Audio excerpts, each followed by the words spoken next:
Chapter 14 of The Flying Eyes by J. Hunter Holly. This LibriVox recording's in the public domain. Chapter 14. Iverson, Stanley, Kelroy, and Collins gathered close around him as he told the story from start to finish, leaving out none of the fantastic or revolting details. He told them of the dark and the glow, the empty sockets and the shrinking eyes. He described the queer ritual of the man, and relayed his guesswork about the source of the radiation sickness. "So, you see," he concluded, "the eyes aren't what we thought at all. Our first guess was actually the right one. They're not complete beings. They're a fantastic part of a fantastic creature. From space. They must be from space." No one said anything, and he sat back in his chair, giving them time to come around. He felt better. The first thing he had done on hitting the lab was to check himself for radioactivity. He was carrying some, but not enough to harm him. Still, he had taken a shower and scrubbed his skin red to wash away every trace. And now, with night outside and the good yellow light of electricity about him, the fear was washing away too. Stanley said, beginning in the middle of his train of thought, "Then destroying the eyes alone will do us no good, if it's even possible. There is more to destroy, the creatures themselves." "Right," Link answered. "And they're big, like small whales with arms and legs. I guess that they normally go on all fours. I don't see how they could heft their bulk any other way."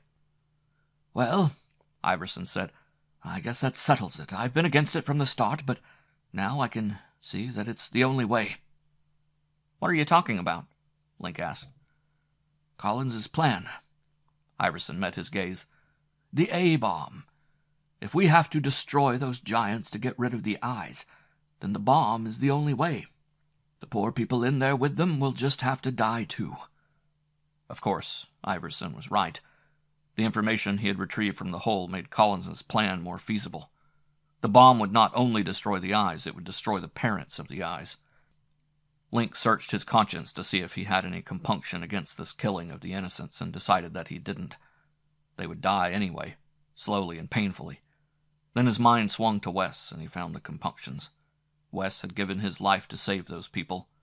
Whether they died later or not, they shouldn't be slaughtered without a chance. And what of the new ones who walk down the ramp every hour of the day? They could be saved. They shouldn't be bombed. He stood up, determined to carry on Wes's fight.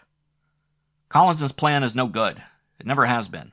Aside from the people in the hole, there's the entire area to consider. The evacuation has been a fiasco. You're sending people out to their doom in flocks. You can't do that and call it a necessity. It's inhuman. No matter what label you give it, it's inhuman." "Then what do you suggest?" Collins sneered. "You're the hero here. What do you suggest?" Link smashed his cigarette out in the ashtray. "It might not be a bad thing if you remembered that I'm the hero here. I risked my life just as Wes did to get information. I didn't sit here in the safe office and plan to murder thousands of people. I went in with them. Now I intend to use what I know to find a way to save them." "But every hour we delay means more lost," Iverson protested. "People are being captured. We can't let that go on either." "Then stop your stupid evacuation and order people to stay in their houses," Link commanded. "How long do you think it would be before the eyes started going in after them?" Collins asked. "Who knows?" Link didn't let it jar him. "It would at least give us a breather, give us time. I need time to sort things out. One thing I've learned, I don't jump at actions anymore. I was responsible for too many deaths through over-eagerness." He turned to Iverson. "Give me your answer, Doc. I want time. A day, maybe 2 days, but time. Am I going to get it?" Iverson hesitated and swerved to Stanley. Stanley, in turn, swung to Collins. Collins shrugged. "You know what I think." Stanley fingered a pencil lying on the desk. "I have to stick with Collins. I'm a military man. I understand weapons, and I trust weapons. The bombing plan sounds good to me." "Doc?" Link asked the gray-haired man. Iverson stared out the window, then said whiningly, "I hate to go against you, Link.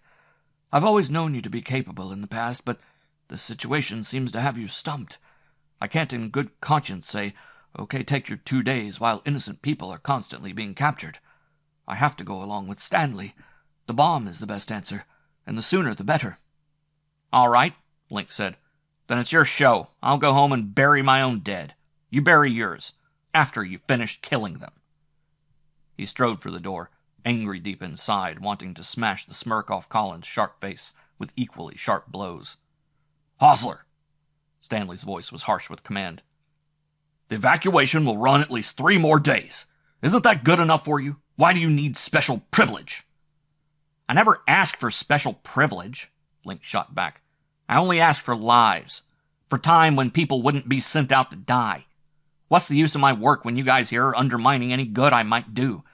Your evacuation has to stop. That's the kind of time I want." "Then it's settled," Stanley said. "I'm sorry to see you leave us like this." "And surprised," Iverson added. "I'm not," Collins said. "Nothing Hosler could do would surprise me. I've worked beside him too long." "One more crack, Collins," Link hissed. "Just one more." "Before you leave the lab, Link," Iverson interrupted him, "please turn that eye you've got caged loose. I don't want it around anymore. It's too much of a danger to the staff. It may start reaching out for people. Turn it loose." "I'm sure it will thank you for its freedom," Link said, and left the room. He went to the little lab where he and Wes had battled so hard with a watery blue monstrosity. He switched on the light. The eye still floated in the cage. It turned slightly to meet him and gazed at him blankly. "I'd like to punch the insides out of you," Link cursed it. "But you've gotten the thumbs up sign, you slimy, rotting—" He stamped to the window and opened it wide, then back to the cage and loosened the lock. The eye was free, but it didn't move. He picked up the tarp and shook it at the thing, shooing it out, tipping the cage up to spill it out. Still, it remained captive. He put the tarp down, grasped the cage tightly, and pulled. The cage came away, leaving the eye hovering 4 inches above the bare workbench, free of the enclosure. "Now get out of here!" He shooed it again, hitting it with the tarp. He maneuvered it up and finally out, then shut the window and locked it. He left the little room despondently. It had all been for nothing, all of the energy put into fighting the hypnosis, and all of the danger. Wes had killed himself for nothing, and he had risked death for nothing. Collins and his bomb had won. Kelly met him at the door. She was hollow-eyed with tiredness, and her voice was husky. "Hurry, Link. I think Wes—" She broke off and ran for the stairs. Link followed her quickly, climbing the stairs 3 at a time. They went into Wes's room, and he stopped short beside the bed. He had been absent only 1 day, but the change in Wes was the change of years. His skin was ashen, and his hair ragged and sparse. There was a rattle to his sighing, and the feel of death clouded about him. "I'm so glad you got here in time," Kelly whispered. "I didn't know if I could face it alone." "You could have faced it." Link wasn't kind. She stared at him, and her chin was quivering and her face begging for a scrap of compassion. He wanted to respond to her need, feeling an equal one of his own, but the words wouldn't pull themselves free of his throat. He went closer to the bed. "I'll watch," he said to Kelly. "You go down and get yourself some coffee." "No, Wes was my friend too. You never remember that. Everything is always all yours, but he was my friend too, and I'm going to stay with him." Link didn't say anything more. He merely held on to Wes's hand and waited. He knew when it was dawn by the coldness that settled in his bones.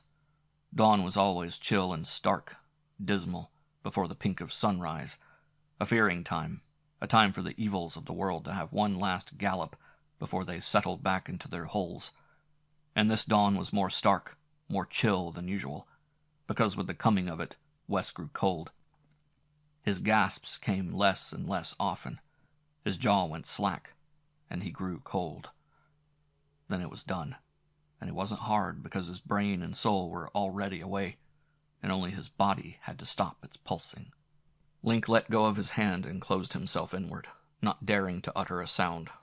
Kelly cried quietly. He put the sheet up and over Wes's face in the age-old ritual of hiding death, then said, "Now, will you make that coffee?" She left, and her footsteps were soft on the stairs. He heard the click of Ichabod going beside her, and the imagined sight of the little dog was more tearing than the entire night had been. Now he supposed Ichabod was his, and as much his duty to care for and comfort as Wes had been. He denied himself the relief of grief or maudlin thoughts, and joined Kelly in the kitchen. the dog already eating his breakfast, and Link put the cream and sugar on the table as Kelly finished with the coffee. She sat across from him, yet they were light years apart. He had to break the silence. "I'm going out as soon as it's a decent hour and arrange for a funeral." "There aren't any funerals anymore," she said. "No one will go to them. People don't bury their dead. Not with ritual, anyway." "Wes will have ritual," he said flatly. "I'll find somebody if I have to drag them out by the hair." "Will we wait the usual 3 days?" "No. He's dead now. And who can say what will happen in 3 days?"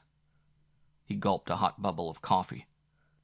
"Wes was a Methodist, wasn't he?" Kelly nodded. "Then I'll get a Methodist minister." He stood up. "You be ready when I come for you." "I thought you said you'd wait for a decent hour." "There isn't any decent hour if people are unwilling. I may as well pull them out of bed, too." He started out of the kitchen. "Play with Ichabod, will you? Throw that toy rat he likes to chase in. Kelly, don't be nervous here alone. I mean..." "I know what you mean. I'll be fine. Don't worry about it." He found the rectory, and his knock was loud and brutal on the door. He was prepared to argue, to plead, to be angry, anything to accomplish what he had come to accomplish. He pounded again, and this time the door creaked open and a pale face peered out at him. "Yes," the face said. "Is the minister at home?" The door opened a bit further and revealed a woman in a bright pink house dress. "He's at breakfast," she said. "I want to see him. May I come in?" "He's at breakfast." "So? Does that mean he's unavailable? Since when does breakfast interfere with service to God?" The woman met his gaze sharply, then stood back and opened the door wide. "Right through that door, and straight ahead to the kitchen." She pointed the way. "It's Dr. Putney. Tell him I sent you in." He followed her directions and came into the better light of a big kitchen. It was clean and airy, much like his own, and a small man sat at the table, sipping juice and eating toast. He wore horn-rimmed glasses that fell forward on his nose whenever he bent to take a bite, and his hands were pale and delicate. "Dr. Putney?" The minister swiveled brown eyes quickly around to rest on Link. "I am, young man. What can I do for you?" "I've come to ask for your services. I have a funeral to be held, and I want it Methodist, and I want it today." The minister went back to his juice, filling time. "Well?" Link demanded. "Sit down. Have something to eat. I don't like to have strangers in my home without offering to break bread with them." "Thanks just the same, but I didn't come for that. I have a funeral to—" "I heard you the first time." "Then why the stalling?" "It's an unusual request nowadays, young man. I haven't held a funeral in weeks. Not even a Sunday service." "But you have no reason to refuse," Link probed. "To be honest, I hadn't given it any consideration, because I didn't expect to be asked." He indicated a chair. "Are you sure you won't join me?"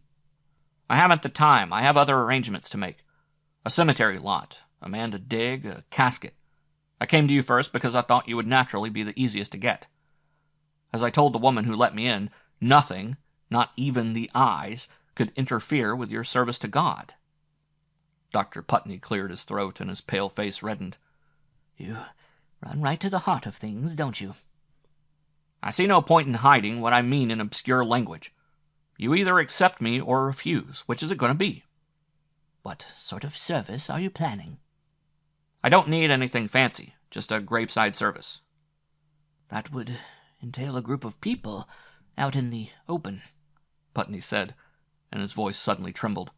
"It would. It might be dangerous, and it might not. We'd have to take that chance. But, Doctor, if you knew the chance this man took... He wasn't simply a victim of the eyes. He gave his life trying to fight them. He can't be buried without proper honors."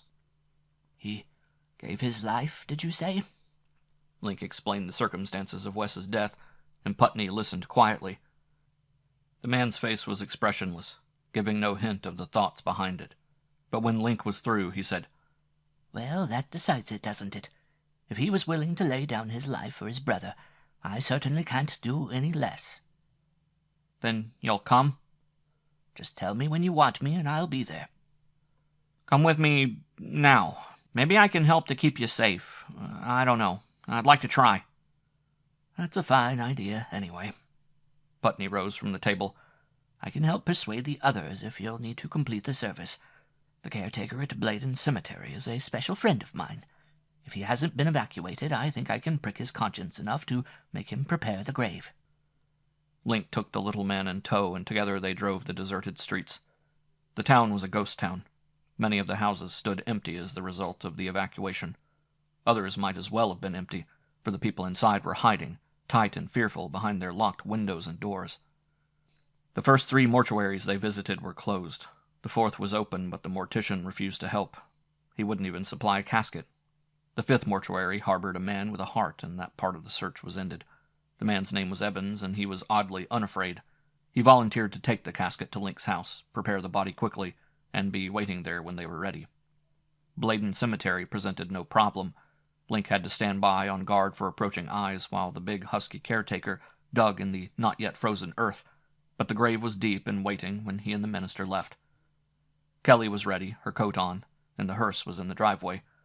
A quick call to the lab brought enough men to act as pallbearers, and the funeral began from the house. To the hearse, to the cemetery. There the wind, springing up in the noontime, whipped at them and chilled with its gusts. The leaves fell wildly, the last of them drifting red and yellow to settle on the brown ones that had withered earlier. The service over the grave was brief and sharply sad. There was one bouquet of late mums that Kelly had picked from their garden. There were the familiar words that surrounded a death. And then it was over. Link's chest was tight with pent-up emotion, but he kept himself hard. Iverson stood beside him, and he couldn't even feel anger toward the old man in this situation. Link whispered, "Goodbye," under his breath, and walked for the car. Kelly fell in beside him, but he couldn't touch her.